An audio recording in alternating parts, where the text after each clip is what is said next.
Media का काम समाचार पहुंचाना है, लोक शिक्षा का है। समाज और सरकार में कुछ कमियां हैं तो उनको सामने लाने का है। मीडिया का जितना अधिकार आलोचना का है, उतना ही बड़ा दायित्व सकारात्मक खबरों को सामने लाने का भी है। जून के महीने में मुंबई में एक कार्यक्रम में पीएम मोदी की कही ये बात मेरे जहन में घर कर गई। फिर सरकार की कुछ कमियों को बताने के साथ साथ नौकरी की कमी, बेरोजगारी जैसे मुद्दों के बीच भी सकारात्मक खबर मतलब पॉजिटिव खबर मैंने ढूंढ लिया। राज्यसभा में एक सवाल के जवाब में सरकार ने बताया कि केंद्र सरकार के कई विभागों में करीब 10 लाख पद खाली हैं। अब मेरी सकारात्मकता देखिए, पॉजिटिविटी देखिए। आप कहेंगे इतने पद खाली हैं, फिर कैसी पॉजिटिविटी बताइए। लेकिन मैं कहूंगा आप इसे ऐसे देखिए, ये पद खाली भले ही हों लेकिन भरे तो जा सकते हैं ना। मतलब नौकरी ही नौकरी, मतलब दुख भरे दिन बीते रे भैया, अब सुख आयो रे। अब इतना सुख मिलेगा तो हम पूछेंगे जरूर, जनाब ऐसे कैसे।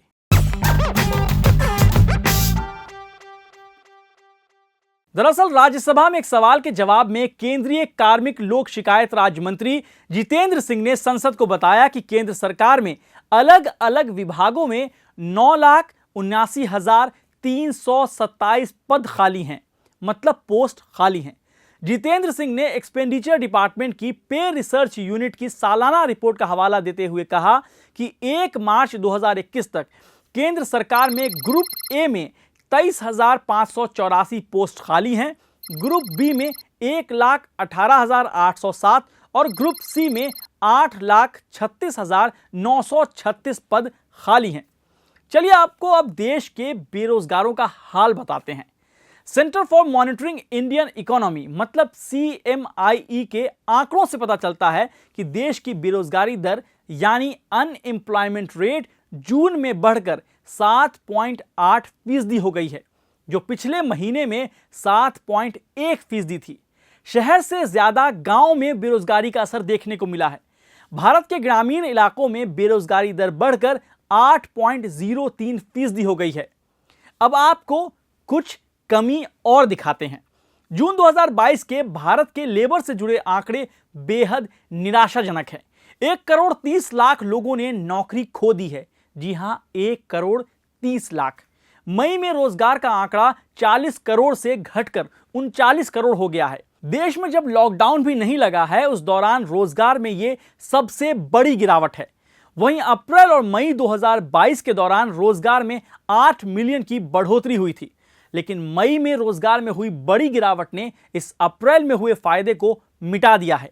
जून में रोजगार पिछले 12 महीने यानी जुलाई 2021 के बाद से सबसे कम है। चलिए अब आपको कुछ सकारात्मक यानी पॉजिटिव खबर दिखाते हैं। मतलब कहां-कहां पोस्ट वैकेंट हैं, मतलब कहां-कहां नौकरी की उम्मीद बाकी है।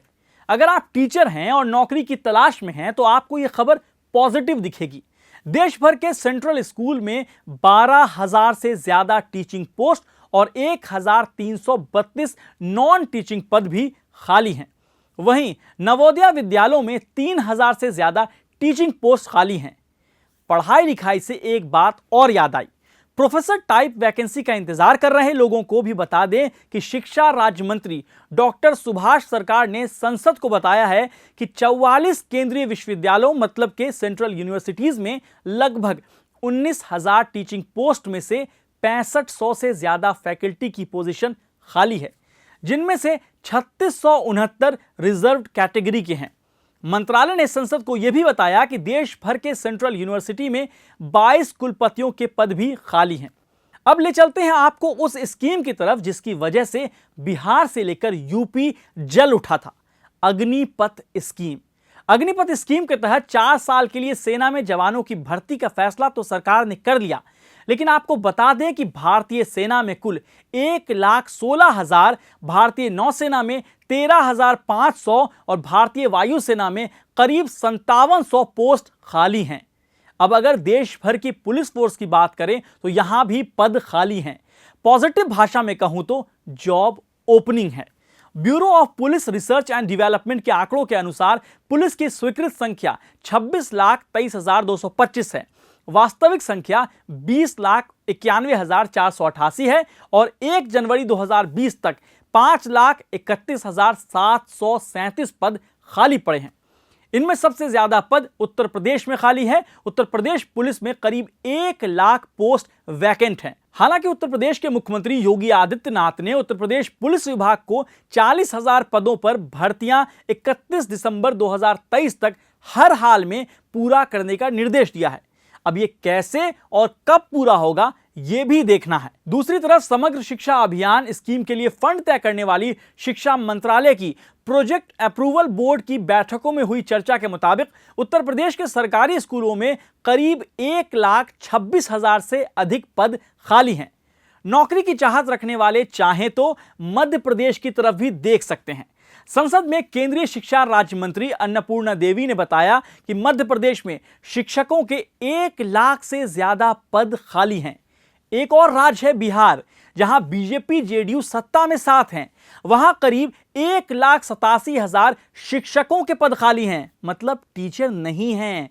जो कांग्रेस बीजेपी को बेरोजगारी पर घेरती रहती है, वो राजस्थान में बेरोजगारी पर खामोश दिखती है। Central for monitoring Indian economy की रिपोर्ट के मुताबिक बेरोजगारी दर में 29.8% के साथ राजस्थान दूसरे नंबर पर है। वहीं हरियाणा, जिसके मुख्यमंत्री मनोहर लाल खट्टर अग्निपथ स्कीम वाले अग्निवीरों को नौकरी देने का दावा कर रहे थे, उनका राज्य बेरोजगारी दर के मामले में टॉप पर है। हरियाणा में बेरोजगारी दर 30.6% है, असम में 17.2%, जम्मू कश्मीर में 17.2% और बिहार में 14% बेरोजगारी दर है। इन आंकड़ों के बीच यह भी जान लीजिए कि प्रधानमंत्री नरेंद्र मोदी ने सरकारी विभागों और मंत्रालयों को अगले 1.5 साल में मिशन मोड पर 10 लाख लोगों की भर्ती करने के लिए कहा है। मतलब 2022 के चुनाव से पहले तक नौकरी मिलने की उम्मीद है। देखा, हमने तो आपको जॉब वैकेंसी की सकारात्मक खबर भी दिखा दी और सरकार की कुछ कमियां भी बता दी। अब देखना है कि सरकार इन कमियों को दूर करती है या नहीं, और अगर नहीं करे तो आप पॉजिटिव होकर पूछिएगा, जनाब ऐसे कैसे।